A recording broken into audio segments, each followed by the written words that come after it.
Check this out, guys. Zapdos spawns. We're just happily taking that enemy red buff. The rabbit jumps over us, comes in.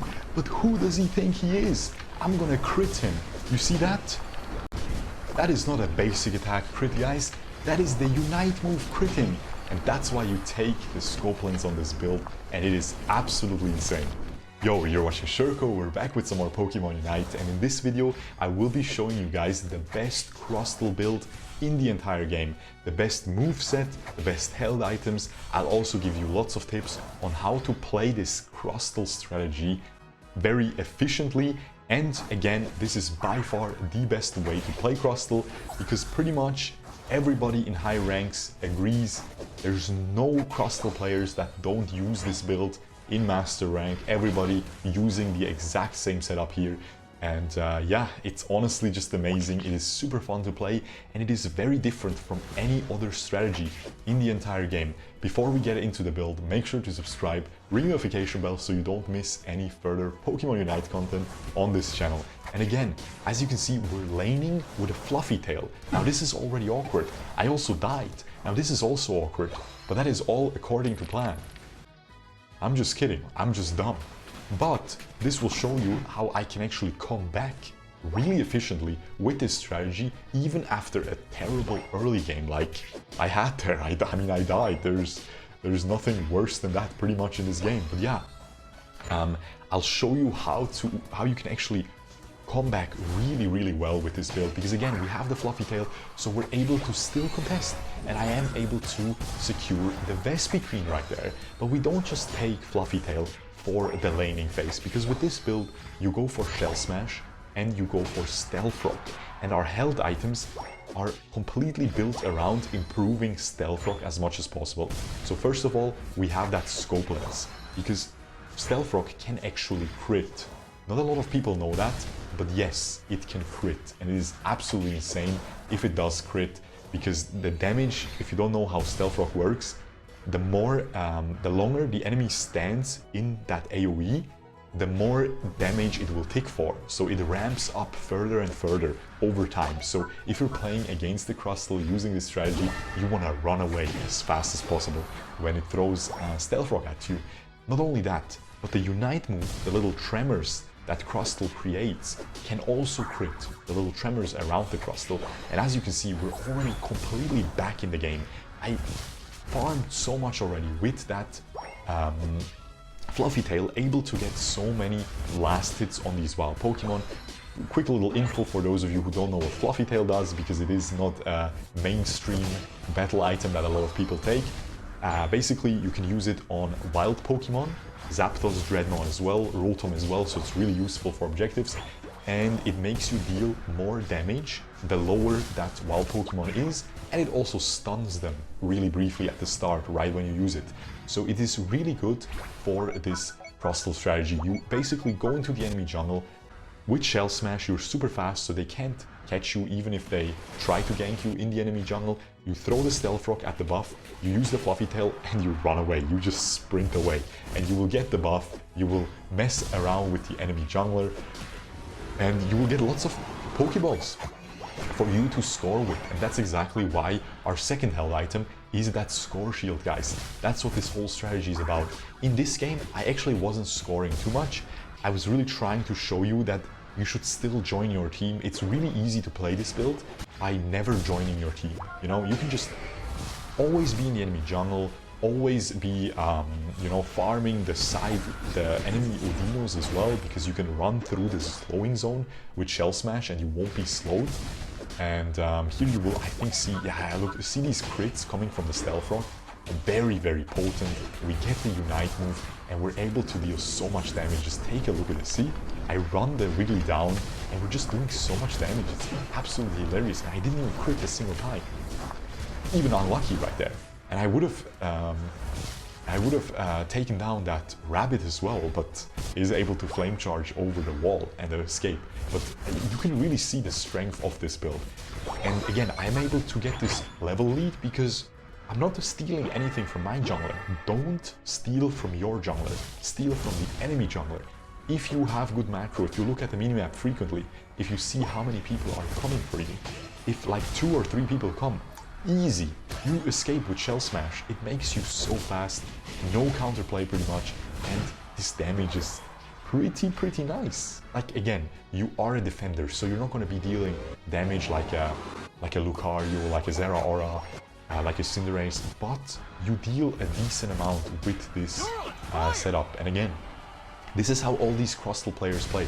They really focus on scoring as many goals as possible, stealing the enemy farm as much as possible with this, just running around, throwing Stealth Rock, Fluffy Tail, instantly running to the next camp, securing the big objectives. You can 1v1 Zapdos so easily with this build, super quickly as well. Throw Stealth Rock, beat it up a little bit, throw Stealth Rock again, use the Fluffy Tail, and yeah, it's really gonna die to like 3 Stealth Rocks, I believe. So absolutely mental, man. And again, the difference, please keep that in mind, guys. Here I was explicitly joining my team a lot. Like, I could have just stayed bot, man. You know, my team is winning anyway. I could just stay bot. I could have just farmed, scored even more there while the Wigglytuff was gone. I could have just tried to score as much as possible. I believe at the end of this game I scored about 200, but with this build it's pretty standard for a great Crustle main to score 400 every single game, and I'm not kidding. I see it every single time. 300 to 400 is completely normal. But again, we use that Unite movement, and you saw the crit right there, 1000 crit popping up from the Unite move, from these little rocks circling me. It's crazy, guys. It's so much fun, this build. It's also really good for solo queue because, as you guys know, the best role in solo queue is jungle.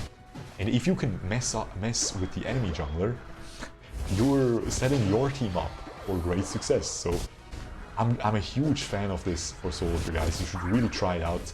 Again, please keep in mind, the big difference between a good Crustle and a great Crustle is... I think I die super sad, look at this. Oh no, man. I think I could have survived if I didn't Shell Smash, or if I waited until it hits me and then Shell Smash. If you didn't know, Shell Smash converts your defenses into attack, okay? So keep that in mind. So if I didn't convert my defenses and get squishier there, I maybe wouldn't have been one-shot, but I'm not sure. But anyway, again, difference between good and great Crustle is how much they join the team, how much they know how to play around the team fights. You know, you really want to identify the key moments, so the Dreadnoughts, the Rotoms, the Zapdos fight, but also some other fights. If you're in the enemy jungle, they're pushing down your bot lane tower, you can come in from behind, use the Unite move, flank the enemies, and get 3 kills with your team. Absolutely worth. You leave that enemy buff for later, you know, it is not... don't be too focused on this. It's so easy to be too focused. I really have to point that out because I see a lot of Crustle players just be too focused around only just, yeah, farming the enemy jungle. Look at this, guys. Are you serious? Come on, man. What is he gonna do? Look, 1.7k crit. That wasn't a basic attack. Look, it was not a basic attack. It was the Unite move. 1.7k crit. I wasn't kidding. It's crazy. You want the Scope Lens. It is key on this Crustle. And yeah, again, I see many Crustles that just too focused on farming only, and they make the game into a 4v5 for the team, and that is not fun to play with. But also, it happens to me as well, where I'm like, ooh, I can yoink the whole enemy jungle, and then sometimes my team ends up engaging fights that I didn't expect them to engage because there's no objective, and then sometimes people are going to be angry with you, so you need to be very careful with this build.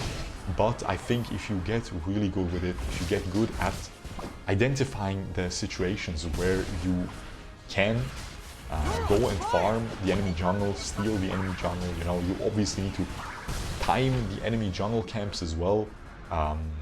You need to try to predict where the enemy jungler is, stuff like that. If you are good at macro, this build is gonna be amazing for your solo queue games. Once again, it is similar to that Greninja Smoke Getter, Goal Smoker, excuse me. See, I was debating, should I call it Smoke Getter or should I call it Goal Smoker? But Smoker is the guy from One Piece, so that's really cool. you know? So I decided for Goal Smoker. You know, combining Tsubasa and One Piece a little bit, why not, man? I think it's pretty nice. So yeah, very similar to that build, because both are really macro reliant and both are amazing. These two builds are how I reached Master the first time on Nintendo Switch. And both are really insane if you are good, but they're very high skill cap, but high risk, high reward, you know? If you're good, you're gonna have huge success. If you are still learning the game, maybe just stick to those easier Pokemon, like a Ninetales in the lane, you know, just spam those basic attacks. Or, who am I kidding, guys? Just pick Venusaur. Who am I kidding? Come on, man. Just pick Venusaur, guys. Just pick Venusaur. No cap. Completely broken. But yeah, I'll show you the damage as well, which won't be too impressive again. We didn't join that many fights. We only scored like 200. Once again, 258. Not too bad. I mean, I scored the most in the entire game, but again, really not special. Damage was actually pretty decent if we consider that I only got out damaged by a Cinderace and a Venusaur, which I think is perfectly fair, considering I didn't join as many team fights as them either. So again, man, try this build out, guys. Let me know what you guys think about this build. I think it's cracked out. Make sure to subscribe, ring the notification bell, and I will see you guys in the next video. Peace!